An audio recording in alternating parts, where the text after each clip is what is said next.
예, 오랜만입니다. 성경대학이 저희가 또 세 번째 저희 2주 쉬고 다시 모였습니다. 오늘은 여호수아 2장부터 시작합니다.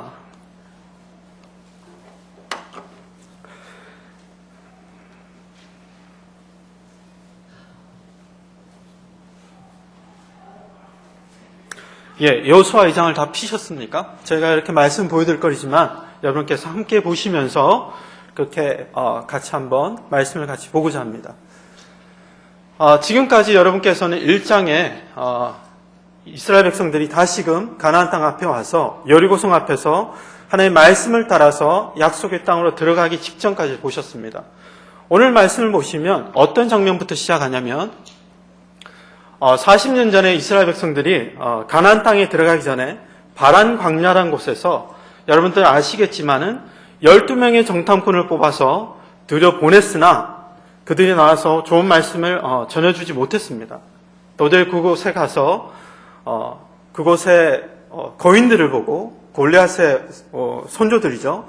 아낙 자손들을 보고 나와서 도리어 이스라엘 백성들이 낙심하고 하나님께 범죄해서 약속의 땅에 들어가지 못하고 40년 광야를 또 돌아야만 했습니다. 다시 40년 후에 이 이스라엘 백성들이 여리고성이라는 곳 앞에 다시 와서 섭니다. 그곳에 서서 다시 여호수아가 정탐꾼들을 보내는 장면부터 말씀이 시작합니다. 여러분, 먼저 이 말씀을 시작하기 전에 여러분과 저에게 묻고 싶은 것이 하나 있습니다. 40년이 지나고 나서 이스라엘 백성들이 얼마나 변했을까요? 얼마나 변했을까요?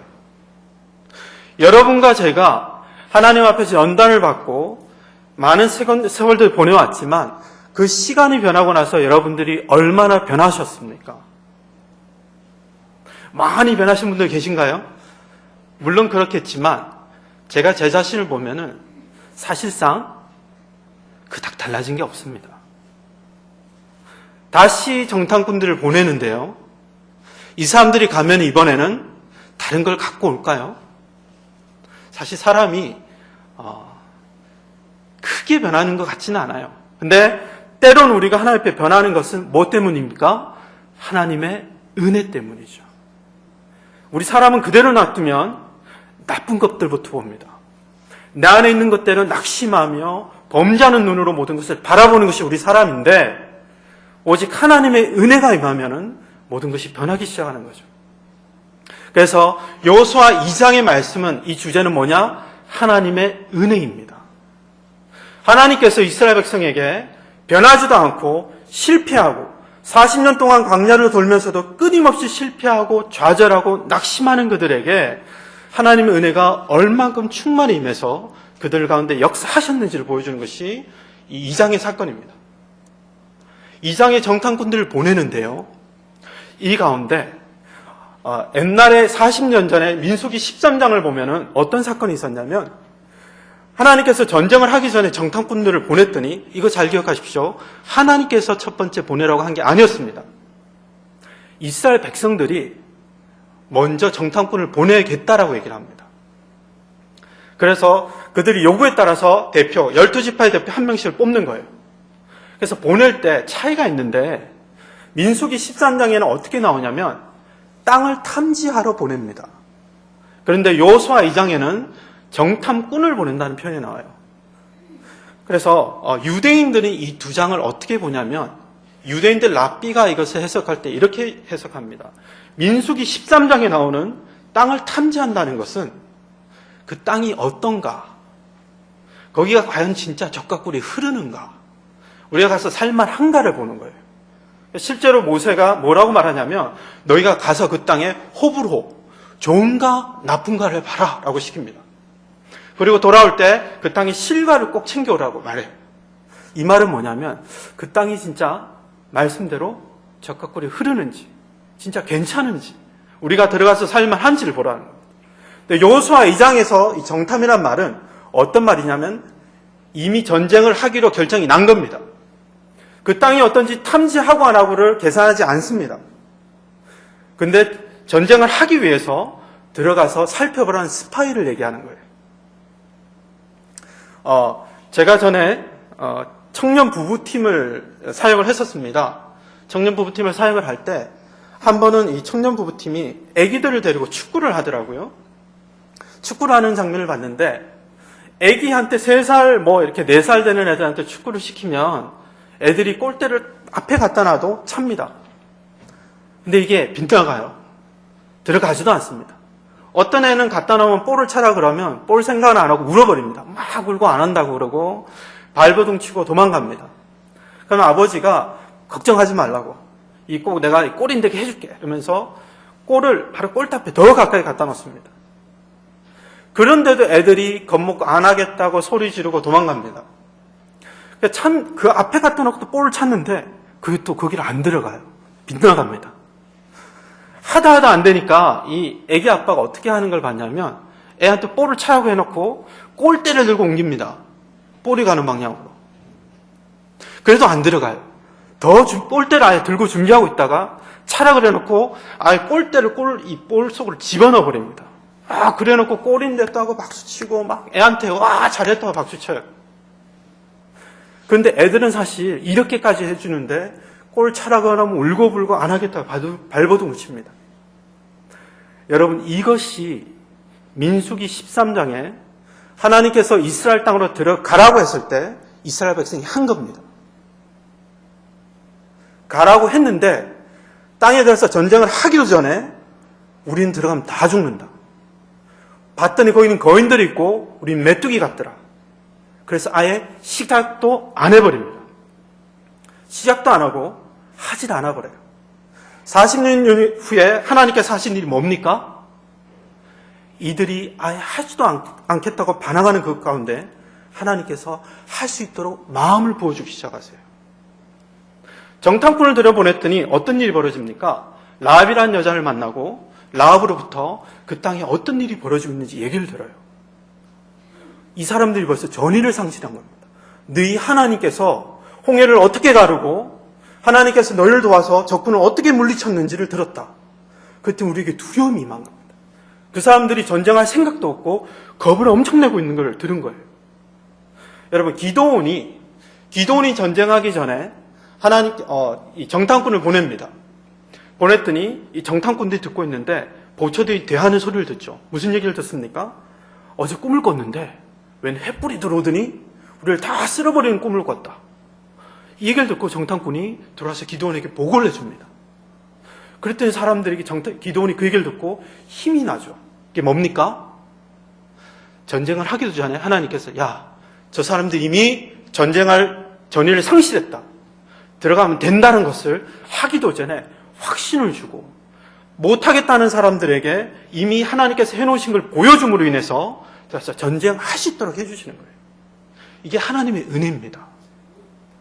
여호수아서를 여러분들이 계속 보시면 알겠지만은 실제로 이스라엘 백성들이 하는 것이 없습니다. 근데 하나님께서 하지도 않으려고 하는 사람들한테 볼을 찰 생각도 없는 사람들에게 가서 할 수 있도록 마음을 부어주시고 어려운 것들을 다 해결해 줍니다. 여러분, 나중에 이 여리고성의 구조를 보시면 알겠지만 이렇게 생겼습니다. 이렇게 높은 경사가 있고 이중 구조예요. 그래서 밑에서 보면은 뒤에 성벽이 더 높게 보입니다. 하나를 넘으면 더 높은 성벽이 있는 거예요. 이걸 어떻게 해결하겠습니까? 이걸 사람의 힘으로 할 수 없는 겁니다. 여러분, 나중에 이스라엘 백성이 사무엘상에 보면은 골리앗과의 전쟁을 합니다. 골리앗의 키가 대충 저희 한 2배 생각하시면 돼요. 제가 아무리 힘을 길러서 골리앗과 싸운들, 제가 막 굉장히 훈련을 열심히 한들 골리앗을 이길 수 있겠습니까? 이건 안 되는 겁니다. 안 되는 거예요. 근데 누굴 보내시죠? 하나님께서 다윗을 보내서 그들을 구원하게 합니다. 이 여리고성도 마찬가지입니다. 이 여리고성을 이스라엘 백성이 어떻게 합니까? 아니, 그들 한 게 없습니다. 그들이 그냥 돌기만 했는데 누가 이 성을 무너뜨리십니까? 하나님께서 무너뜨리십니다. 어려운 것들은 하나님이 다 하시고 이스라엘 백성들은 순종만 하면, 그곳에 가 있기만 하면은 그곳을 지나가게 하시는 거죠. 이것이 여호수아서 전반에 끊임없이 나타나는 그런 주제와 같은 겁니다. 뭡니까? 하나님께서 하신다는 거예요. 하나님께서 하신다. 그럼 우리가 할 것은 무엇입니까? 순종의 태도만 가지면, 하고 하나님의 말씀을 듣고 그곳에 가고자 하기만 하면은 하나님께서 행하신다는 거죠. 저번에 첫 시간에 여러분과 그 말씀을 나눴습니다. 여호수아라는 이름의 뜻을 나눴어요. 뭡니까? 하나님께서 구원하신다는 뜻이에요. 모세가 이끌고 간 이스라엘 백성이 실패하고 들어가지 못한 그 땅을 이번에는 우리의 구원이 되신 예수 그리스도가 오셔서 이들을 끌고 이곳에 들어가는 겁니다. 하나님께서 하시는 거죠. 여러분, 이 3장을 좀 이따 보실 3장을 보시면은 제일 먼저 이스라엘 백성이 진격해 가는 것이 아니라 제일 먼저 들어가는 것이 하나님의 약속의 언약궤가 먼저 들어갑니다. 그리고 나서 이스라엘 백성들이 들어가는 거예요. 이 여호수아서를 보면은 아까도 제가 금방 민수기를 말씀을 드렸지만은 민수기와 여호수아의 차이가 있습니다. 제가 이 여호수아를 처음 시작할 때 여러분과 그런 질문을 나눴습니다. 왜 우리는 아직까지 광야에 있고 하나님의 승리가 나타나고 여리고성이 무너지고 하나님께서 우리에게 승리 주는 삶을 살지 못하고 마치 아직도 광야에 있는 것 같이 느껴질까요? 그 답을 이 여호수아서를 보면서 같이 찾자고 했습니다. 그런데 여러분, 이걸 어떻게 보시면 되냐면 출애굽 시절의 이스라엘 백성의 모습과 여호수아서에 나타나는 이스라엘 백성의 모습을 보시면 그 답을 얻을 수가 있습니다. 여러분, 출애굽기를 계속 한번 읽어보시면은 뭐가 나타나냐면 특징이 한 가지 있는데 말이 많습니다. 누가 말이 많게요? 이스라엘 백성이 말이 되게 많습니다. 뭔 이래서 싫고 저건 저래서 싫고 이건 이래서 못하겠고 저건 저래서 못하겠고 생각해보니까 애굽이 나은 것 같고 비교해보니까 저건 너무 어렵고 뭐가 없고 저게 없고 나는 안 되고 이걸로 얘기가 계속 나옵니다. 근데 여러분, 여호수아서를 금방 2장부터 5장까지 읽어보셨는지 모르겠지만 보시면 한 가지 특징이 자기 얘기가 없어요. 자기 말이 적습니다.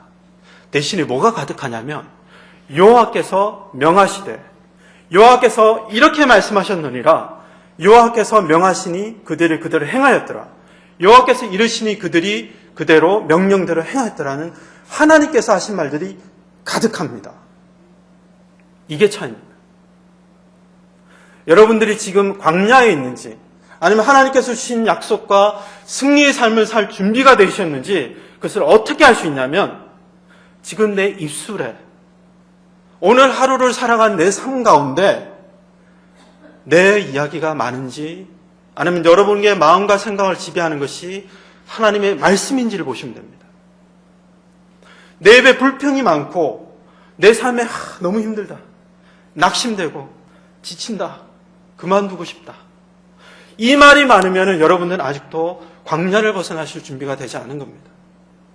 그런데 오직 마음속에 여전히 힘들고 여전히 변하는 것은 없고 어려움이 있어도 내 마음과 생각을 특별히 내 입술을 지배하는 것이 하나님의 말씀이면 하나님이 주신 그 말씀과 그것이 내 가슴을 지배하면 여러분들은 이제 승리와 하나님이 주시는 약속의 땅을 들어가실 준비가 된 겁니다. 여러분의 삶 가운데 여러분 입술 뭐가 지배하십니까? 여러분의 생각은 뭐가 지배하십니까? 아직도 환경이 여러분의 눈을 사로잡고 계십니까? 아직도 내가 실패한 기억들과 내 모습이 내 마음을 사로잡고 계십니까? 이것이 차이입니다. 저는 이걸 알면서도 오랫동안 실천하지 못한 것 같아요. 근데 어느 날 출애굽기를 보다가 여호수아를 보니까 끊임없이 보이는 차이가 이건 겁니다. 이스라엘 백성은 말이 너무 많아. 자기 얘기가. 전부 다 나에게서 출발합니다. 첫날 여러분과 제가 나눴습니다. 마귀가 어떻게 해서 나왔다고요? 내가 나의 보좌를 하나님의 보좌 위에 높이리라. 내가 여기서 마귀가 나왔다고 그랬습니다. 근데 이스라엘 백성들은 출애굽께서는 계산을 합니다. 이게 나한테 유리한지, 정의 땅에 들어가면 진짜 나한테 좋은 건지 나쁜 건지, 내가 힘들지 않을까, 나한테 좋을까, 어느 게 나을까, 이걸 가지고 계속 불평불판하는데 여호수아에서는 그렇지 않습니다. 똑같은 문제가 있어도 뭐가 지배한다고요? 하나님 말씀이에요. 여러분들에게도 동일한 경험이 있을 것으로 믿습니다. 왜냐하면 하나님의 성령이 여러분과 함께 계시기 때문에 그 경험이 없을 수가 없어요. 문제는 똑같이 있는데, 문제는 너무 힘든데, 어떨 때는 주일 설교 때 들은 그 말씀이, 찬양 때 들은 그 가사가, 말씀 가운데 들은 그 단어가 나를 지배하면서 문제가 두렵지도 않고 무겁지도 않고 마음이 평안 가운데 있는 상태. 경험해 보셨습니까? 예, 틀림없을 겁니다. 경험해 보셨을 거예요. 이상하게 편안합니다. 문제가 너무너무 큰데도 마음이 평안하고 믿음이 넘칩니다. 이것이 하나님께서 하신 일이죠. 이때는 여러분 삶 가운데 승리가 나타납니다. 여러분, 이스라엘 백성이 툭 하면 하던 얘기가 에이 돌아갈랜다. 나 이제 돌아갈랜다. 애굽이 좋았다. 라고 얘기하고 40년이고 고생 우리가 왜 하냐? 라고 하는데 그들이 착각하는 것이 하나 있습니다. 여러분, 나중에 말씀을 보시면은 이스라엘 백성이 광야에 들어가서 그 땅에 첫 소출을 먹고 나서 없어지는 게 하나 있습니다. 아유, 그렇죠. 아유, 역시 만나가 스탑합니다. 그동안 좀 지겨웠죠. 맨날 먹던 그 만나, 하얀 그 만나. 근데 이 만나가 영원히 다시 못 얻을, 체험하지 못할 하나님의 은혜인 걸 아십니까? 예전에 제가 한 10몇 년 전에 신학생 시절에 생활이 너무 힘든 적이 있었습니다. 이 돈이 늘 괴롭히는 거 아닙니까? 그죠? 항상 괴롭힙니다. 이게 너무 이제 없어서 제가 이렇게 카드로 현금 서비스 받는 거 있지 않습니까? 빚을 쓰는 거. 이걸 한 번도 안 해봤는데, 이제 해야 되겠는 거예요. 돈이 이제 현금이 다 떨어져서, 이제는 어쩔 수 없다. 이걸로, 은행 돈 뽑는 기계 가서 한 400불만 뽑으려고 생각을 하고 있었습니다. 그때 어떤 자매가 던킨 도너츠를 좀 만나자고 해서, 그래도 교회 우리 청년부에서 보적하는 데 가서 커피는 내가 사야지. 그래서 가기 전에 여기 편의점에 가서 기계 가서 400불을 탁 긁으려고 보니까 기계가 out of order라고 딱 붙어 있더라고요. 이 기계 안 된다고. 어쩔 수 없이 던킨 도너츠에 그냥 갔습니다. 캐시 없이 그냥 카드로 지불해야지.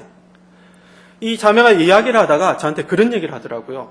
저 정말 진짜 잘 모르겠는데, 저도 잘 모르겠는데, 기도하면 할 때마다 하나님께서 자꾸만 이걸 나누라고 그런 마음을 주셔서 들고 왔다 그러면서 그 믿는 사람들이 한 번씩 다 경험한다는 그거. 하나님을 사랑하는 사람들은 한 번씩 받아봤다는 그 러브레터. 뭡니까? 돈봉투. 아주 좋습니다. 이거 아주 좋습니다. 하얀 봉투를 주는데 거기 전 뭐가 들어있는지 몰랐죠. 집에서 열어봤더니 뭐가 들어있겠습니까? 캐시. 근데 그 캐시보다 더 소중한 게 뭐였냐면 그 숫자였습니다. 400불이에요. 어떤 사람들은 400불이 지갑에 항상 있는지도 모르겠어요. 어떤 사람들은 400불 때문에 고민을 안 한지도 모르겠습니다. 어떤 사람은 돈 때문에 고민을 안 하고 사는지 모르겠어요. 하지만 제 가슴 속에는 그날 제가 받은 그 400불이라는 숫자가 영원히 잊혀지지 않습니다. 왜 그렇습니까? 하나님이 주신 거라서 그래요. 여러분, 주변에 많은 사람들이 경제적인 풍요나 아예 걱정 안 하고 사는 사람들이 있습니다. 애굽에는 물이 넘쳐나요. 광야에서 물 때문에 고민 안 해야 됩니다. 애굽에는 먹을 게 넘쳐납니다. 고기가 넘쳐나고 수박과 마늘까지 얘기하더라고요. 마늘을 좋아하는지 모르겠어요. 그런 것이 넘쳐납니다. 그런데 왜 만나가 소중합니까? 어느 누구도 경험하지 않은 살아계신 하나님이 나를 돌아보시고 내게 주신 그 경험, 그것이 너무너무 소중한 겁니다. 여러분 그것을 사모하십니까? 그렇다면 여러분들은 하나님의 사람들입니다. 다른 것을 부러워하지 마십시오. 많은 것을 부러워하지 마십시오. 첫날 여러분과 나눴습니다. 우리의 삶의 목적은, 부르심의 목적은 뭡니까? 내가 돈 걱정 없는 거? 내가 앞날에 걱정이 없는 거? 자식들이 잡이 너무 좋은 걸 가져서 돈 걱정이 없는 거? 이거 아닙니다. 뭡니까? 내가 아니라 나를 통해서 하나님이 드러나는 거예요.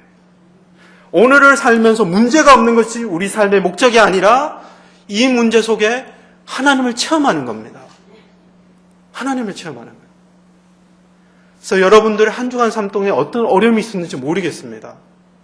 근데 그 가운데 하나님께서 기도에 응답하시는 그 경험, 제가 경험한 그 400불과 같은 경험, 그것이 내용을 얼마나 띄게 하는지 모릅니다.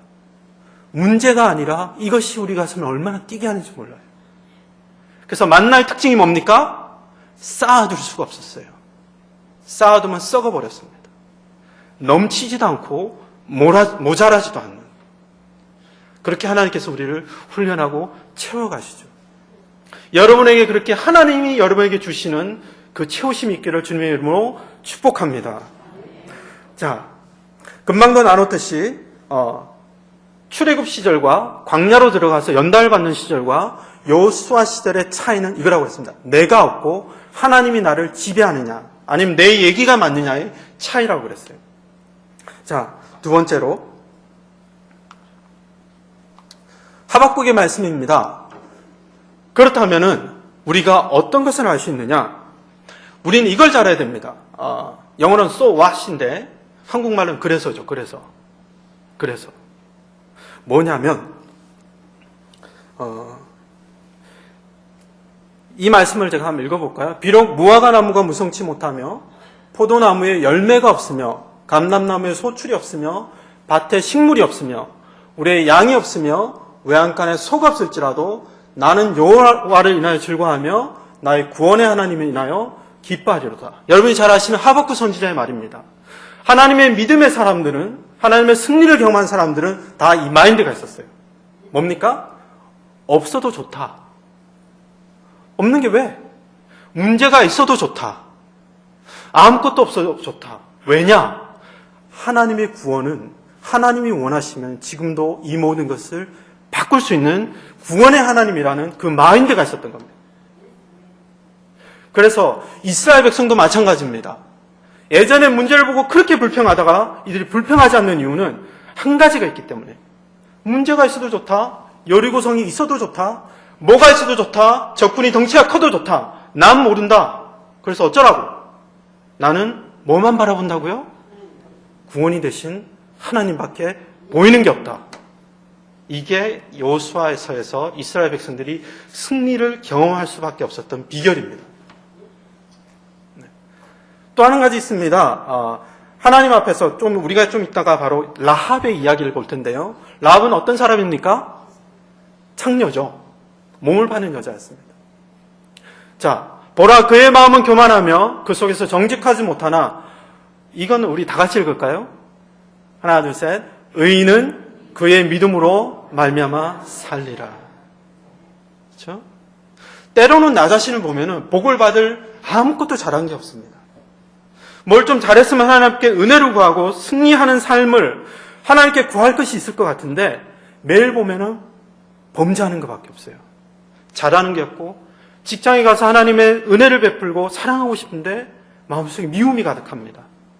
아내를 사랑하고 싶고 감사주는 넓은 가슴을 가지고 싶은데 오늘도 내 마음은 자꾸만 좁아집니다. 또 좁아지고 늘리려고 해도 늘어나지 않는 내 마음, 염려하지 않고 믿음으로 살아가고 승리하고 싶은데 자꾸만 고개는 숙여집니다. 그런데 우리가 하나님 앞에서 어떤 것 때문에 은혜를 받고 축복을 받습니까? 내가 하는 것 때문에요? 아닙니다. 혹시 이 마인드가 계시다면 마음을 바꾸셔야 됩니다.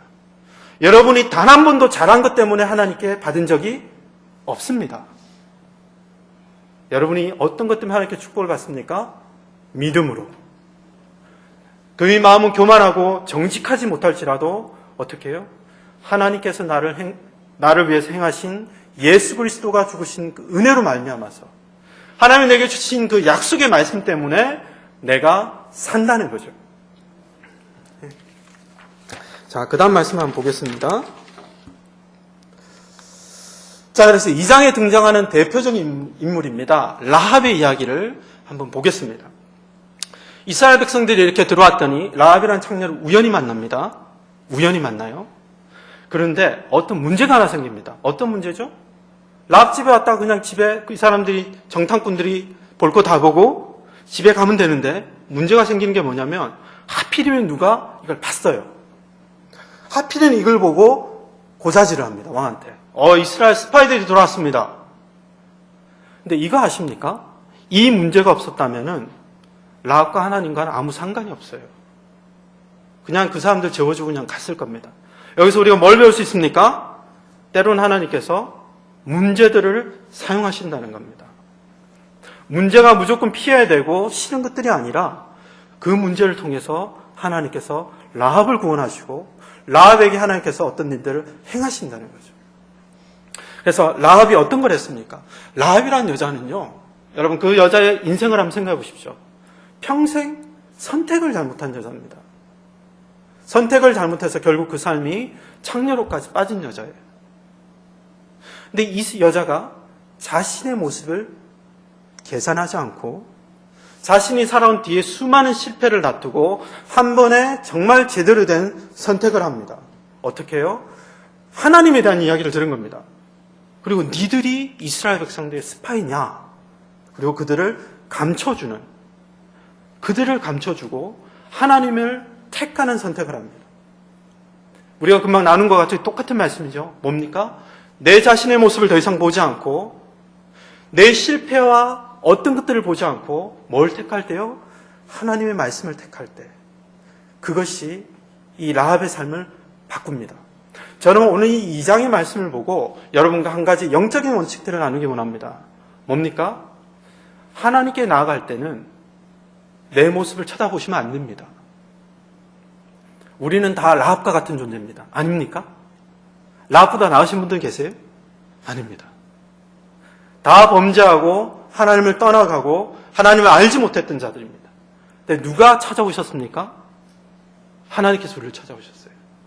여러분 가운데 여러분이 스스로 하나님을 찾으신 분 있습니까? 아무도 없습니다. 하나님이 범죄한 나를 찾아오셨어요. 그런데 라합이 자신의 어떤 실패와 자신의 어떤 모습도 보지 않고 하나님을 선택했을 때 이 라합의 삶은 완전히 변합니다. 성경이 뭐라고 기록하고 있습니까? 히브리서는 이 하나님을 자신의 모습을 보지 않고 하나님을 선택한 것을 보고 믿음으로 기생 라합은 정탐꾼을 영접했다라고 얘기해요. 이걸 믿음이라고 이야기합니다. 항상 우리 선택을 하실 때 여기서 우리가 또 한 가지 배울 수 있습니다. 선택의 기준은 무엇인가? 우리는 어떤 선택을 해야 되는가? 절대적인 원칙입니다. 어떤 원칙이든지 하나님께로 가까이 갈 수 있는 것들을 선택하는 것이 맞습니다. 어떤 원칙이든지 기준은 하나님께로 더 가까이 갈 수 있는 그 원칙을 선택하는 겁니다. 그래서 라합이 그 다음에 어떤 일을 합니까? 라합이들을 감춰주고 너희들이 떠날 때 내가 너희들을 숨겨줬으니까 한 가지 나한테 약속을 해라 라고 하죠. 그래서 어떤 약속입니까? 다 같이 한번 읽어보겠습니다. 우리가 이 땅에 들어올 때에 우리를 달아내려온 창에 이 붉은 줄을 메고 내 부모와 형제와 내 아비의 가족을 다 내 집에 모으라. 라합이 가로되 너의 말대로 할 것이라 하고 그들을 보내어 가게 하고 붉은 줄을 창문에 내니라. 히브리어에 이 희망이라는 단어가 있는데 이걸 티크바라고 합니다. 이 티크바는 그 어원이 어디 있냐면 말이 어디서 나온 말이냐면 이 줄에서 나온 말이에요. 희망이라는 단어가. 이스라엘 국기의 이름이 있습니다. 그 국기의 이름이 하티크바라고 하는데 그 뜻은 그 소망이라는 뜻이에요. 그 소망. 어떤 소망입니까? 나는 내 모습이 어떠하든 내가 누구든지 간에 하나님께서 구원하신다. 여호와가 우리에게 구원자로 임하신다는 그 소망이 라합이 내린 저 줄에서 나온 겁니다. 그래서 여러분과 제 가슴 속에 이 붉은 줄이 있는지 우리가 물어봐야 합니다. 이 라합은 그들의 말을 믿고 그 바깥에 붉은 줄을 자기의 소망을 걸어놓습니다. 그랬더니 실제로 나중에 이스라엘 백성이 쳐들어와서 라합과 그 가족들이 살아나게 되죠. 유대 민족은 그들이 있다는 그것 자체만으로 하나님을 보여주는 증거하는 모습들입니다. 몇 번의 전쟁이 있었죠? 4번의 전쟁이 있었습니다. 1948년에 이스라엘이 나라가 없던 수천 년 동안 나라가 없던 그 민족이 다시 유엔의 결의로 그 땅에 팔레스타인에 나라가 설립되고 나서 바로 그 다음날 중동 연합군들이 쳐들어옵니다. 근데 그것을 놀랍게도 모두 승리하죠. 4차 전쟁까지 승리합니다. 그들이 말하는 그 소망, 하나님이 우리의 구원자가 되신다. 여러분과 제 마음속에도 이 소망이 있습니까? 오직 의인은 믿음으로 말미암아 살리라. 내 모습이 어떻든 간에, 내 지금 현재가 어떻든 간에 하나님의 약속의 말씀대로 하나님께서 우리를 구원하신다는 이 소망이 우리를 살아나게 하는 겁니다. 여러분께 질문 하나 하고 싶습니다. 오늘 많이 피곤하시고 저는 늦은 시간까지 오셨는데 여러분의 마음을 평소에 지배하는 건 뭡니까? 여러분의 환경입니까? 아니면 하나님의 말씀입니까? 그 말씀이 여러분을 지배하면은 우리를 살아나게 하고 승리하게 합니다. 이 라합의 스토리가 어떻게 될까요? 여기 라합은 여기서 등장하고 나중에 라합 스토리 2가 어디서 연결될까요? 성경에 보시면 이 라합 다음에 라합의 이야기를 다루는 성경이 하나 있습니다. 뭘까요? 그렇죠. 그 구절이 나오는 데가 마태복음 맞습니다. 족보에 나오죠. 근데 그렇게 나오지 않는데 라합의 결과가 나오는 성경이 하나 있습니다. 그게 어디냐면 룻기예요. 라합이 나중에 구원받고 나서 결혼을 합니다. 살몬이라는 사람과 결혼합니다. 잘못 들으면 생선이랑 결혼한 것 같은데 살몬과 결혼해서 아들을 낳습니다. 그 사람의 이름이 보아스예요. 보아스가 누구랑 결혼을 합니까? 룻과 결혼하죠.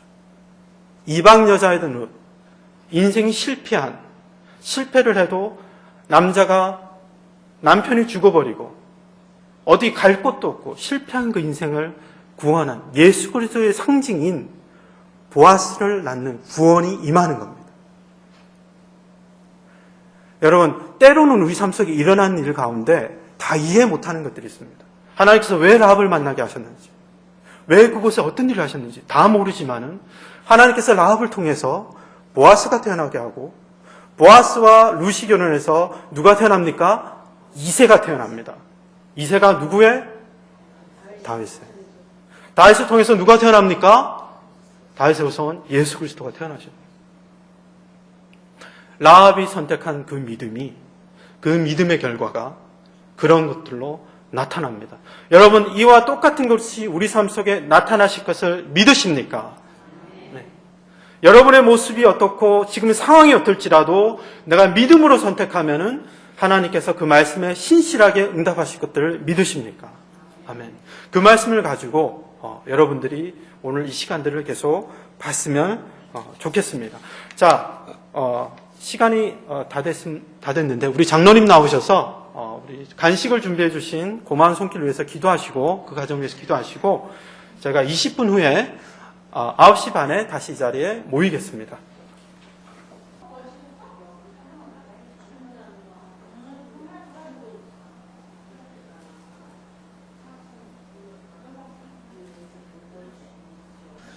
자, 저희들 이제 2부 순서 시작하겠습니다. 하나님의 절에 있는 것이 참 좋습니다. 그러시죠? 하나님 말씀을 보고 피곤한 몸이지만 이렇게 나와서 기도하고 하나님을 더 알아가고 나에게 말씀하시는 영적인 음성을 들을 수 있다는 것이 어떤 좋은 드라마보다 어떤 사람을 만나는 것보다 이게 참 기쁨이 됩니다. 아멘입니다. 저는 이제 시간 시작 40분 동안 앞에 하면서 여러분들이 너무 피곤해 하셔서 되게 걱정을 했는데 밖에 나가니까 여러분들이 피어나시더군요. 네. 에스겔의 마른 뼈가 살아난다는 게 어떤 건지 저는 봤습니다. 네. 정말 부흥하시더군요. 부흥. 그렇게 피곤하시던 분들이 막 살아나셨는데 다른 분들인 줄 알았습니다. 다른 분들이. 네. 그래서 여러분들이 저를 피곤한 척 하신 걸로 제가 이제 알고 신경 쓰지 않고 하겠습니다. 여호수아 3장입니다. 3장은 우리에게 하나님께서 뭘 말씀하시느냐? 드디어 하나님께서 명령하시는데 출발해라, 요단강을 넘어라 할 때에 백성에게 명하가로되 너희는 네 사람 제사장들이 너희 하나님 여호와의 언약궤를 매는 것을 보거든 너희 곳을 떠나 그 뒤를 쫓으라. 그러나 너희와 그 사이 상거가 2000규빗쯤 되게 하고 그것에 가까이 하지는 말라. 그리하면 너희 행할 길을 알리니 너희가 이전에 이 길을 지나보지 못하였음이니라. 자, 드디어 3장에서는 학수고대하던 요단강을 건너갑니다. 그런데 여기서 파격적인 변화가 하나 있는데 뭐냐면 이스라엘 백성들은 되게 파격적인 거예요. 여러분들 지금 이렇게 별 감흥 없이 보시지만 파격적인 사건인데 뭐냐면 40년 동안 언약궤, 법궤는 어디 있었습니까? 이스라엘의 진 가운데 있었어요. 성막 안에 가운데 있었는데 갑자기 성막에 있던 언약궤가 맨 선두로 나가는 겁니다. 요단강을 넘어갈 때 뭐가 나갑니까? 백성들이 가는 것이 아니라 여호와의 언약궤가 그 가운데를 먼저 지나가는 거예요. 이것이 정말 우리 삶에 기대하고 기대하는 소망인 거예요. 내 힘으로 할 수 없고 내가 어쩔 수 없는 그 순간에 누구라 여호수아 이름이 뭐라고요? 여호와는 나의 구원이 되십니다. 하나님께서 홀로 일어나서 홀로 스스로 구원을 행하시기 시작하는 겁니다. 내 불평, 내 얘기만 하던 그 순간에는 하나님께서 일하시지 않으셨지만 내가 아니라 하나님 말씀에 순종하려는 아주 작은 몸짓.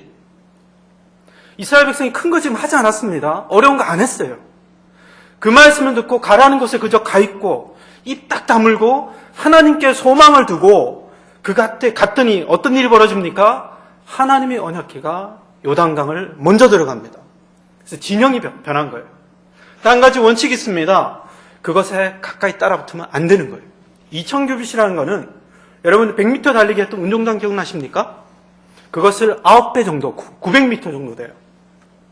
왜 이렇게 멀리 떨어져서 언약궤가 요단강을 건너는 걸 보게 하십니까? 하나님께서 우리 삶 속에 한 가지 원칙을 주시는데 결단코 말씀보다 앞서서는 안 된다. 예배보다 앞서서는 안 된다. 하나님의 인도하심을 받는데 가장 중요한 원칙 중에 하나가 하나님보다 먼저 가지 않는다는 겁니다. 기다림.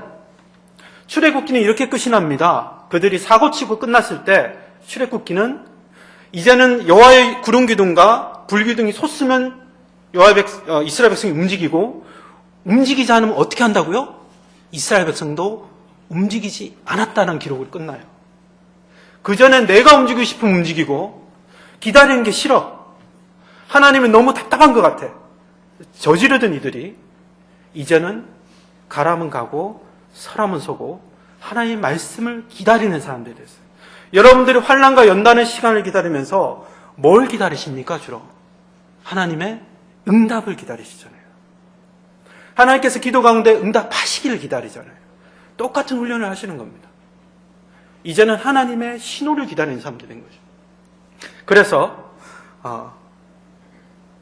하나님의 인도하심을 하나님께서 이스라엘 백성을 이끌고 갈 때 중요한 원칙을 가르치는 것이 나보다 앞서가지 마라. 빨리 간다고 인도함을 받는 것이 아니다. 하나님의 타임에 기다리는 거예요. 조금 빨리 지나가겠습니다. 오늘의 본론은 4장부터입니다.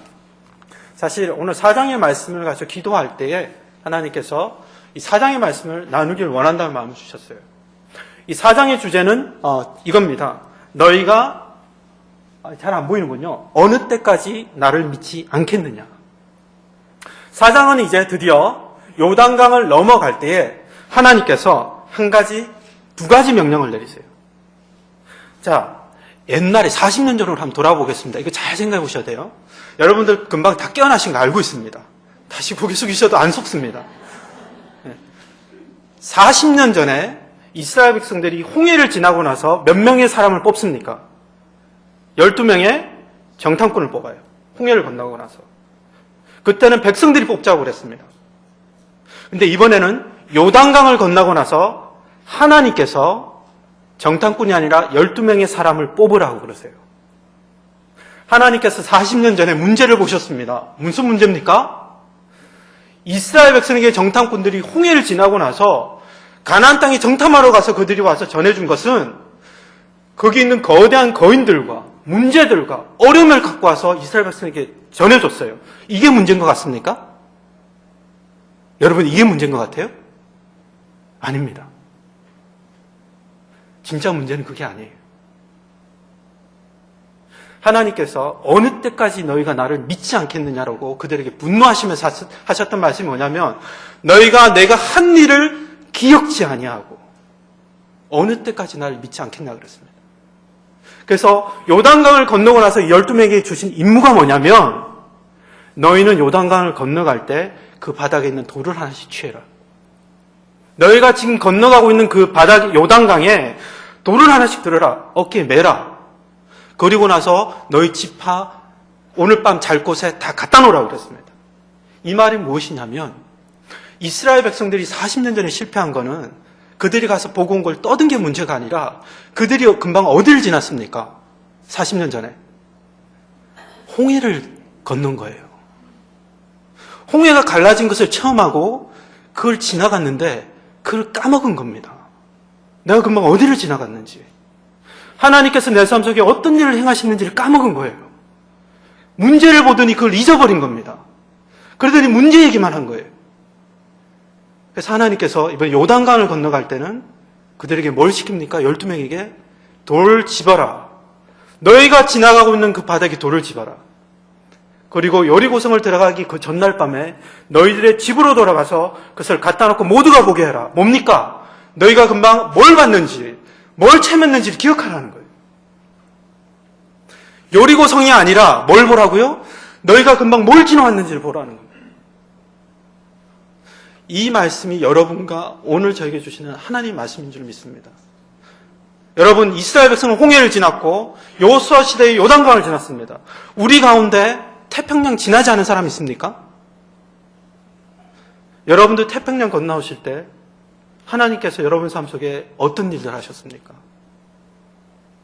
하나님께서 여러분들 인도하지 않으셨습니까? 하나님께서 계획하시고 준비하셔서 여러분을 지금까지 인도해 오지 않으셨습니까?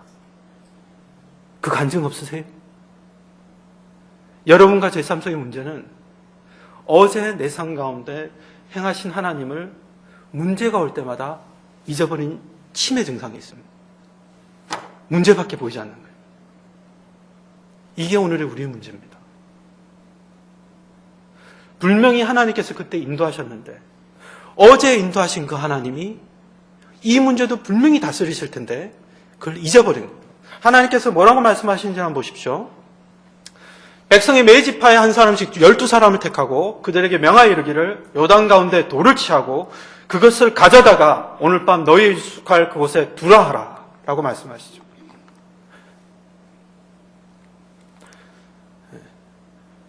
그리고 하나님께서 이 앞에 있군요. 자, 요단강을 이 말씀을 하시기 전에 이건 여러분들이 한번 읽어보십시오. 또 말하되 사시는 하나님이 너희 가운데 계시사 가나안 족속과 헷 족속과 히 족속과 브리스 족속과 기르가스 족속과 아모리 족속과 여부스 족속을 너희 앞에 쫓아내실 줄을 이 일로 너희가 알리라. 뭘로 한다고요? 요단강이 갈라지는 이 사건을 기억해서 한 족속만 쫓아낸다고요? 가나안 족속만? 족속 되게 많죠 지금. 가나안, 헷, 히위, 브리스, 기르가스, 아모리, 여부스. 이 일을 기억해라. 너희가 지난 이 일을 잊지 말고 기억해라. 이 하나님이 앞으로의 너희 삶 가운데서도 너에게 그렇게 인도하실 거라고 말씀하셔요. 여러분, 저번 달에 여러분들 예배 정말 많이 드리셨습니다. 특별 새벽기도, 부흥회, 오늘 또 RCA 부흥회, 수많은 예배를 드리셨습니다. 그 예배에서 들은 말씀 여러분 삶 속에 갖고 계십니까? 여러분, 저도 마찬가지지만 어려움이 나올 때마다, 어려움을 부딪힐 때마다 여러분 구하는 게 뭡니까? 하나님의 기적. 하나님께서 내 삶 가운데 지금 이 순간에 놀라운 기적을 행해 주시길 구하시죠. 그 기도 암만 반복해봐야 소용없습니다. 홍해 아무리 지나봐도 그 돌을 갖고 내 삶 가운데 들고 와서 기억하고 그 다음 것들을 하지 않으면 아무 소용이 없습니다. 하나님께서 왜 요단강을 쪼개셨습니까? 시범을 보이신 겁니다. 예를 보이신 거예요. 한동안 아이합이라는 그 단체에서 이렇게 뭐 은사 운동이나 이런 뭐 어떤 뭐 이렇게 기도하다 쓰러지고 제가 볼 때 밀어서 쓰러지던데 저도 같이 서 있었는데 그 강사분이 와서 서 있으니까 마이크를 배를 찌르시더군요. 그 넘어가는 게 뭐 특별한 이유는 없는 것 같은데 사람들이 넘어가서 기절해 있고 하는 이거. 그게 뭐 하나님의 역사다 아니다를 떠나서 그것만 쫓아다니면 큰일 나는 게 이겁니다. 하나님께서 여러분 가운데 병자도 낫게 하실 수 있고 방언과 예언과 통변도 하게 하실 수 있고 놀라운 기적을 얼마든지 행할 수 있습니다. 근데 그걸로 끝나시면 안 돼요. 그걸 보여주신 이유는 이 살아계신 하나님이 너희 삶 가운데 역사하신다. 이제는 네가 이것을 보고 일어나 걸으라고 보여주시는 거지. 하나님 그 다음 거, 그 다음 거, 그 다음 거. 여기 머물러 계시면 안 되는 겁니다. 맨날 기절하시겠습니까? 기도하다 기절하고 기도하다 기절하고. 그게 뭐가 달라집니까?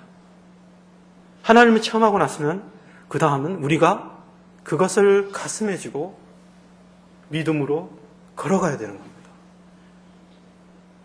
저는 이것들을 하나님 앞에서 하지 못한 것 같아요. 하나님을 체험하고도 또 하나님, 또 문제가 오면은 똑같아. 기억상실증.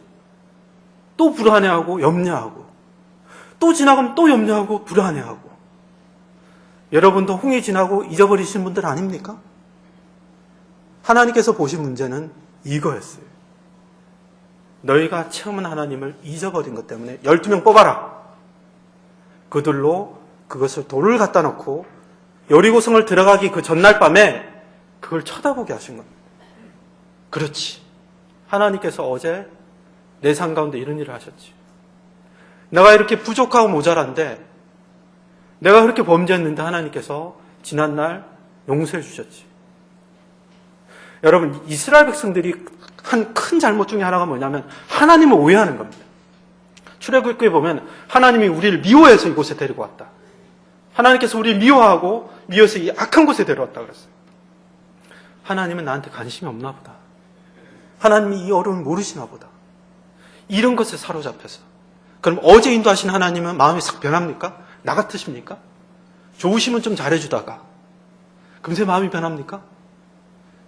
하나님께서 우리가 범죄한 대로 우리를 벌하셨으면 여기 살아있을 사람 아무도 없습니다. 인간관계에 실패하고 모든 것에 실패하는 나인데도 하나님께서 은혜로 지금까지 여러분을 인도하시고 지금까지 오신 거 알고 계십니까? 이스라엘 백성 웬만하면 저 정도 반항하고 버티면 여러분들 상대하시겠어요? 저도 솔직히 목회자지만 하다가 우리 청년들이 누가 한 명이 버티고 미운 짓 하면은 아유 하나님 데려가십시오. 하나님께서 알아서 하십시오. 진짜 그래요. 아유 하나님께서 알아서 하십시오. 하나님께서 저 같은 인생을 이 나이까지 이 세월까지 내 한 대로 갚지 않으시고 또 데려다가 세우시고 또 실패해서 무너진 걸 버리지 않으시고 또 가져다가 가르치시고 보여주시고 힘주시고 못한다는 걸 또 데려다 놓고 교회 안 다녀 하는 거를 또 불러다 놓고 은혜로 여러분과 제가 이 자리까지 있는 겁니다. 하나님 앞에서 우리가 절대로 착각하면 안 되는 것은 아무것도 자랑할 것도 아무것도 없습니다. 하나님의 선하심, 하나님의 좋으심, 하나님의 인자하심 가운데 우리가 이 자리까지 있는 겁니다. 자, 다음 말씀을 한번 보겠습니다. 자, 그 다음 하나님께서 두 가지 명령했다고 그랬습니다. 4장에. 한 가지 명령이 더 있습니다. 이스라엘 자손들에게 일러 가로되, 이 말씀은 대표로 뽑은 12명 말고 남은 사람들에게 명령하신 건데, 이스라엘 자손들에게 일러 가로되 후일에 너희 자손이 그 아비에게 묻기를 이 돌은 무슨 뜻이냐 하거든. 여러분이 다 같이 읽겠습니다. 너희는 자손에게 알게 하여 이르기를 이스라엘이 마른 땅을 밟고 이 요단을 건넜습니다.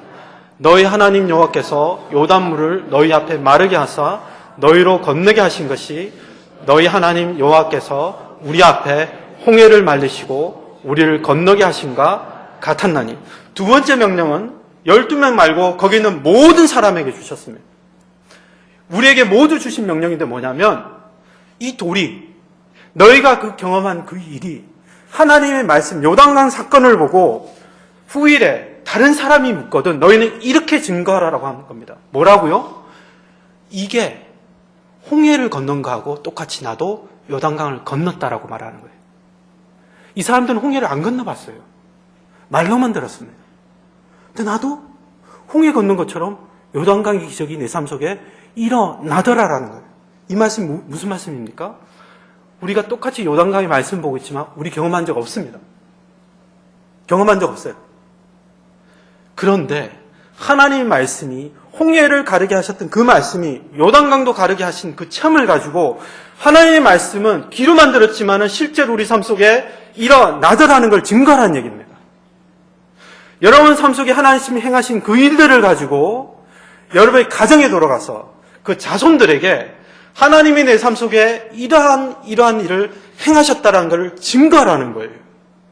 그것이 하나님께서 우리에게 주신 부탁이 아니죠. 명령의 말씀인 겁니다.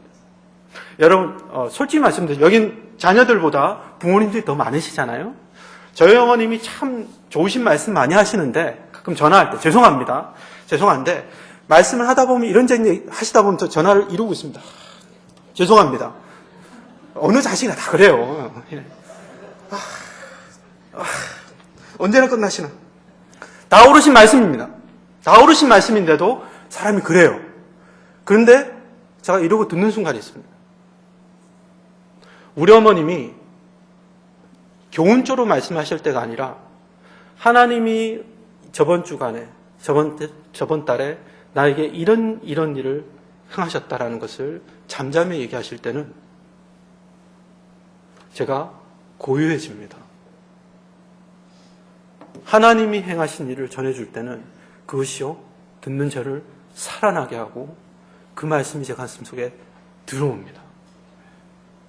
여러분들, 제가 힌트를 드립니다. 부모님 여러분, 아무리 뭐 하지 마라 해도 다 맞는 말인데 자녀들한테는 죄송합니다. 잔소리 드릴 때가 많습니다. 그렇잖아요. 그런데 하나님이 하신 일들을 정해주면 하나님의 기도에 응답하신 이야기, 하나님께서 내 삶 속에 행한 일을 전해주면 듣는 자가 무엇을 체험합니까? 하나님의 말씀은 살아있어서 그것이 실제적으로 역사하는구나를 깨닫게 되는 거예요. 이것이 하나님께서 여호수아 4장에 우리에게 주시는 하나님의 명령입니다. 그렇다면 우리는 뭘 전해야 됩니까? 가족과 내 후손들에게 하나님이 내 삶 속에 행하신 일을 전하고 증거해야 되는 것입니다. 자, 그 다음에 조금 빨리 나가겠습니다.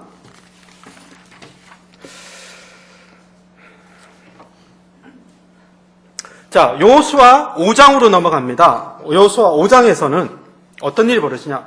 요단강을 드디어 건넜습니다. 요단강을 건너서 여리고 성 앞에 왔습니다. 그랬더니 다른 이 여리고 성에서는 패닉이 벌어져요. 사람들이 쇼크를 받았습니다. 눈앞에서 강이 쪼개지는 걸 본 거예요. 그래서 쳐들어가면 되는데 하나님께서 이 백성에게 말씀하십니다. 여러분 지금까지도 보시죠? 이스라엘 백성이 힘들어. 또 이걸 또 해야 돼. 이런 말하는 거 보이십니까? 나는 이런 거 못해요. 이런 자기 얘기 보이십니까? 계속 나타나는 것이 여호와께서 말씀하시되 여호와께서 명령하시되 이것들이 지배하고 있는 것이 승리의 삶의 비결입니다. 보이시죠? 자, 뭘 명령하시냐? 할례를 명령하십니다. 할례라는 것이 다 아시다시피 포경수술하는 거잖아요. 이걸 할 때 반드시 벌어진 일이 뭡니까? 피를 흘립니다. 생명은 피에 있다고 그랬습니다. 자, 할례라는 것은 하나님의 백성이라는 개인적인 표시입니다. 개인적인 표시예요. 이걸 언제 행합니까? 이들이 출애굽한 지 정월 초하루 그 달 10일이라고 했습니다. 이게 언제냐면 딱 광야에 이스라엘 백성이 40년이 채워지기 3일 전이었어요. 딱 3일 전. 그리고 이날은 무슨 날이냐면 6월절을 먹기 전에 3일 전에 어린 양을 미리 준비하거든요. 바로 그 날인 겁니다. 그래서 6월절을 먹기 전에 그들이 할례를 행합니다. 할례를 행하지 않은 자들은 출애굽에 들어갈 수가 없습니다. 여리고성에 들어갈 수가 없습니다. 왜냐? 하나님의 백성이 아닌 겁니다. 자, 이 할례를 행하면 어떻게 되죠? 그들이 다 아픕니다. 마차고 그걸 잘랐겠습니까? 자기 몸에 거의 상처를 가했으니까. 옛날에 이스라엘 백성 같으면 절대로 안 할 짓이에요. 전쟁하기 직전에. 절대로 안 합니다. 그런데도 이들이 계산 안 합니다. 가장 중요한 것이 무엇인지를 깨달았어요. 우리 삶의 승리가 나타나는 비결은 무엇입니까? 이것은 하나님과의 관계를 회복하는 거예요. 나의 하나님. 바로 저 하나님이 나의 하나님이고 나는 하나님의 백성이라는 것을 관계를 회복하기 시작합니다. 이것이 끝나고 났더니 하나님께서 이 말씀을 하시는데, 저는 개인적으로 이 9절의 말씀을 제가 올 한 해를 시작할 때 약속의 말씀을 받았습니다.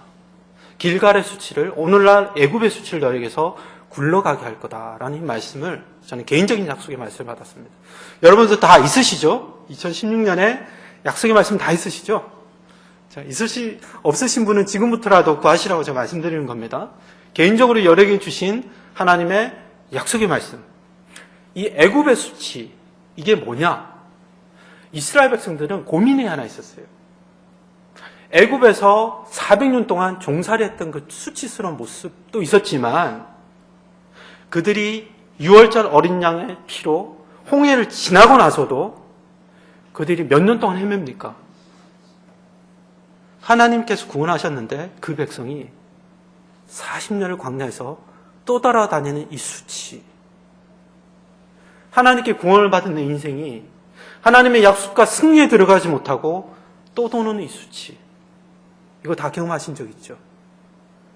하나님의 역사, 하나님의 강력한 인도하심 내 삶에 나타나지 못하고 또 돌고 방황하고 괴로워하는 그 수치, 믿지 않는 사람들이 볼 때에 실제로 그랬습니다.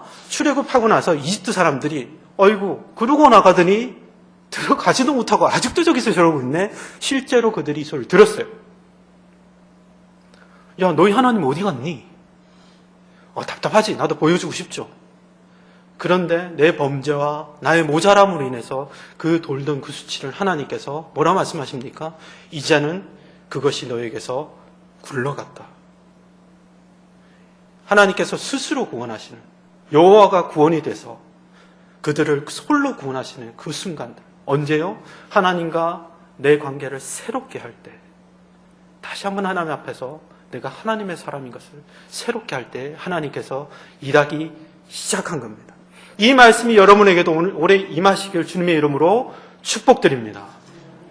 그 여러분들이 당하신 오랜 방황의 세월의 수치가 길갈, 하나님께서 2016년에 여러분에게 물러가게 하시고, 여러분의 삶을 통해서 믿지 않는 사람들이 진짜 하나님이 살아계시구나, 그 막혔던 문들이 그렇게 열리는구나, 그 안 되던 것들이 하나님의 역사에서 저렇게 되는구나가 여러분 삶 속에 보이시길 정말 주님의 이름으로 축복합니다.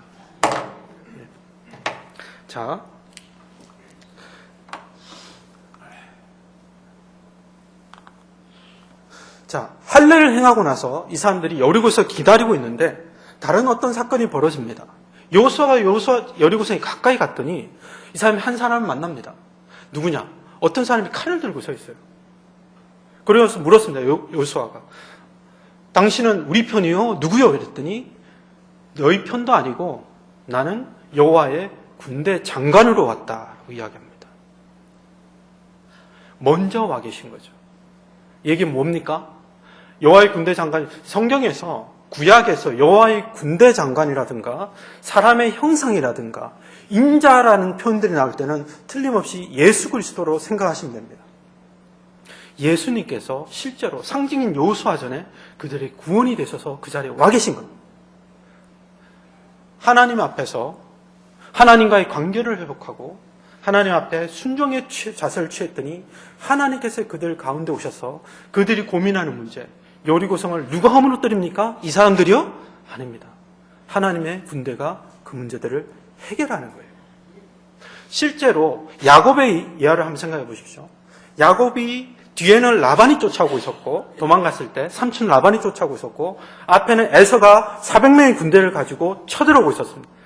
이 중간에서 두려워하고 있는 그 가운데 야곱이 누구를 만납니까? 지나가다가 우연히 마하나임, 하나님의 군대를 만납니다. 성경은 난데없이 마하나임이라는 하나님의 군대를 지나가다 만났다는 기록을 하고 지나가 버립니다. 똑같은 겁니다. 마하나임이라는 뜻은 두 무리의 군대란 뜻이에요. 두 무리의 군대. 그 와중에 이미 그들은 알지 못했지만 문제가 어떻게 해결됩니까? 야곱이 하나님 앞에 자신의 마음을 깨고 하나님과 씨름하는 그 밤에, 씨름이 끝나고 나서 그 장소를 야곱이 뭐라 부르죠? 분이엘. 내가 하나님을 만났다. 하나님의 얼굴을 보았다. 그럴 때 이미 그곳에도 하나님 군대가 와 계셨던 거예요. 자신의 힘으로 어쩔 수 없었던 그 문제들이 하나님의 임재가 있으니까 어떻게 됩니까? 해결돼 버립니다. 에서가 자기를 죽이러 왔던 자가 자기를 끌어안는 자로 변하고, 여리고 성이란 무너뜨릴 수 없던 그 문제가 어떻게 됩니까? 무너져 내리는 거죠. 자, 그 다음에 오늘은 이 5장은 제가 간단하게 하고 지나가겠습니다. 마지막 절에 보시면 한 가지 요구를 하죠. 여러분이 다 같이 읽겠습니다. 15절에 여호와의 군대 장관이 여호수아에게 이르되 내 발에서 신을 벗으라. 내가 선 곳은 거룩하니라. 여호수아가 그대로 행하니라. 모세도 똑같은 일을 경험합니다. 가시덤불에서 불타는 불을 보고 그 가운데 여호와의 음성이 들려서 네가 선 곳은 거룩한 곳이니 내 발에서 신을 벗으라고 그랬습니다. 실제로 이 사람들은 이것이 무슨 뜻인지를 알고 있었어요. 이집트에서도 이집트인들도 신전에 들어갈 때는, 그들이 거룩한 곳에 들어갈 때는 발에서 신을 벗었습니다. 신을 벗는다는 것은 하나님의 임재가 그곳에 있다는 것을 얘기해요. 하나님께서 임하신 곳이기 때문에 나는 낮아지는 자리로, 순종의 자리로 들어간다는 걸 이야기합니다. 그래서 삶 속에서 한동안 이 책의 이름이 대단히 히트를 쳤습니다. 뭡니까? 내려놓음. 신발이라는 것은 옛날에 소유를 상징합니다. 실제로 사람들이 물건을 사고 팔 때 모든 사람들 앞에서 신발을 던져서 소유를 주고받았습니다. 신발을 던진다는 것은 이건 이제 내 것이 아니다라는 뜻이에요. 여러분들 서양에서도 땅을 잴 때 뭘로 잽니까? square feet. 발, 몇 발자국. 그걸로 재죠? 네. 마찬가지로 소유를 상징하는 거예요. 그래서 이 거대한 문제 앞에, 그동안 정복하지 못한 인생의 그 문제 앞에 하나님께서 마지막으로 요구하는 것은 내가 이제부터 통제하겠다. 내가 다스리겠다. 너는 모든 소유권을 포기해라는 뜻입니다. 여러분, 하나님께 내려놓으라 그러니까 청년들을 하도 설명했더니, 하나님께 맡기라 그랬더니 다 맡기고 아무것도 안 해버립니다. 그건 인생 포기죠. 인생 포기. 맡긴다는 것은 인생 포기가 아닙니다. 맡긴다는 것은 무슨 뜻입니까? 아무것도 안 하는 걸 의미하지 않아요. 너희 염려를 다 여호와께 맡기라 그럴 때 그거는 가만히 있으라는 걸 의미하지 않습니다. 그것은 뭐냐면 최선을 다하되 결과를 맡기라는 거예요. 결과를 하나님께 맡겨드리는 거예요. 그것이 마치 십자가를 지나가는 순간일지라도 하나님을 믿고 그것을 지나가는 것을 의미합니다. 그래서 오늘 5장에서 예를 보셨지만 이제는 6장부터는 드디어 여리고성이 무너지는 사건들이 벌어집니다. 근데 오늘 우리가 어떤 말씀을 보았습니까? 하나님께서 오늘 우리에게 명령하신 말씀들이 무엇입니까? 하나님의 은혜가 왔다 갔다 합니까? 아닙니다. 과거에 나와 함께 하신 그 하나님이 변하지 않고 신실하신 그 하나님이, 어제도 나를 도우신 그 하나님이 오늘도 지금 내가 직면하고 있는 바로 그 문제도, 내 머리를 지배하고 있는 바로 그 문제도, 내 머리를 복잡해하는 바로 그 문제도 하나님께서 동일하게 다스리심을 믿고 우리가 모든 것을 하나님께 맡겨드리고 믿음으로 그 가운데 두려워하지 않고 길을 가는 것을 요구하고 계십니다. 그것이 여호수아가 우리에게 말하고 있는 겁니다. 사랑하는 성도 여러분, 이 밤에 여러분들 와서 긴 시간 동안 말씀을 나눴습니다. 여러분 돌아가실 때 아직도 문제를 두려워하시면서 돌아가시겠습니까? 여러분의 선택입니다. 라합이 하나님 앞에서 수많은 실패의 길을 놔두고 선택했듯이 여러분도 이 시간에 선택하셔야 합니다. 여러분의 인생은 다른 사람이 살아주지 않지 않습니까? 하나뿐인 인생입니다. 믿음으로 살아가시겠습니까? 두려움 가운데 긴가민가 맞나 아닌가 이러다가 갈등하고 두려워하시다가 그렇게 살아가시겠습니까? 저도 다시 한번 하나님 앞에 너희가 언제까지 나를 믿지 않겠느냐, 언제까지 나를 멸시하고 내가 행한 일을 기억지 않겠냐는 그 말씀 앞에서 다시 한번 하나님, 나는 부족하고 범죄했을지라도, 나는 교만하고 마음이 정직치 않을지라도 오직 의인은 믿음으로 말미암아 산다는 그 말씀 믿고 하나님이 선하심과 하나님의 약속을 믿고 다시 한번 걸어가겠습니다. 내 마음의 소망을 하나님께 두겠습니다. 라고 결단하는 시간이 여러분들과 저에게 동일하게 되기를 주 예수 그리스도 이름으로 축복합니다. 네. 함께 기도하시고 이 시간 마치겠습니다. 우리 반주 한번 잠깐 해주시겠어요? 우리 짧게 한 몇 분만.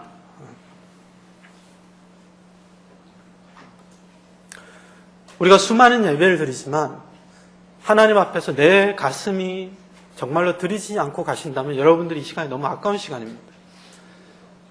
여러분도 하나님 앞에서 믿음으로 결단하십시오. 여러분에게 있는 어떤 문제가 있는지 저는 알지 못합니다. 반주 한 번. 네. 저도 제 삶 속에 수많은 문제가 있습니다.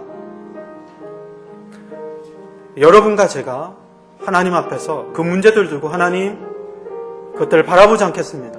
하나님께서 행하신 일을 기억하고 또다시 그 문제 가운데 도전하며 나갑니다. 하나님께서 그것을 해결하실 것입니다. 하나님, 내가 하나님 앞에 무릎 꿇고 기도하면은 하나님께서 그것을 다스리실 것입니다. 믿음으로 여러분의 입술을 벌려서 함께 고백하시겠습니다. 기도하시겠습니다. 하나님, 이 시간에 하나님 앞에 우리 가슴을 올려드립니다. 문제 앞에서 두려워하며 살던 우리 가운데 하나님, 이 시간에 다시 한번 가슴으로 하나님 앞에 결단하며 믿음으로 걸어가오니 오 하나님, 이 시간에 그냥 가지 말게 하시옵시고 두려워하는 무릎이 일어나서 지난날 행하셨던 지난날 나를 인도하신 그 하나님의 약속을 믿고 또 한 번 하나님을 신뢰하며 내 소망을 하나님께 두게 하여 주시옵소서. 하나님은 선하시고 신실하신 그 하나님이 우리 삶의 그 모든 문제를 다스릴 것을 믿습니다. 주여, 모든 두려워하는 입술을 다스려 주시옵소서. 모든 낙심하며 겁내며 두려워하는 마음 가운데 하나님의 믿음을 주시옵시고 하나님의 확신을 주시옵시고 하나님 곁에 결단한 심령으로 걸어가게 하여 주시옵소서. 아들을 아끼하지 아니하시고 우리에게 내어주시니가 어찌 그 아들과 함께 모든 것을 은사로 주지 아니하시겠느냐. 내가 무엇을 바라려? 나의 소망은 하나님께 있나이다. 주는 나의 구원이시오 나의 방패 나의 능력이시니 내가 무엇을 두려워하리요. 하나님께 가슴을 올려드립니다. 하나님께 마음을 올려드립니다. 하나님 앞에 결단의 입술을 올려드립니다. 불평과 낙심의 입술을 내려놓고 앞에 결단과 믿음의 고백들을 하나님께 올려드립니다. 두려움과 염려의 것들을 가족 가운데서 내려놓고 하나님이 행하신 그 일을 기억하는 기도를 우리 가정 가운데로 가져옵니다. 하나님께서 행하신 그 놀라운 일의 사건들의 도를 우리 가정 가운데로 가져옵니다. 하나님은 능하십니다. 요단강을 가르시고 홍해를 가르시는 분입니다. 믿음으로 고백합니다. 하나님께 올려드립니다. 살아계신 하나님, 이 시간 가운데 하나님 여호수아를 통해서 너희가 언제까지 나를 믿지 않겠느냐고 질문하셨습니다. 하나님, 많이 보아도 두려워하고 많이 체험해도 또 낙심하고 하나님의 선하심을 믿지 못하고 하나님께서 내가 범죄함으로 나를 떠나셨을까? 하나님을 내 수준으로 판단합니다. 주여, 하나님은 선하시고 그 인자함이 무궁하신 분임을 고백합니다. 하나님이여, 하나님의 선하신 대로 우리 삶 가운데 놀라운 일을 행하여 주시옵소서. 그 하나님을 신뢰합니다. 말씀 가운데 있는 하나님을 신뢰합니다. 오늘도 우리 하나님의 성도들이 이 예배를 끝나고 돌아갈 때에 가슴 속에 하나님을 행하신 그 놀라운 일들을, 하나님의 놀라운 기적들을 가슴에 안고 돌아가게 하여 주시옵소서. 감사드리고 예수 그리스도 이름으로 기도를 했습니다. 아멘.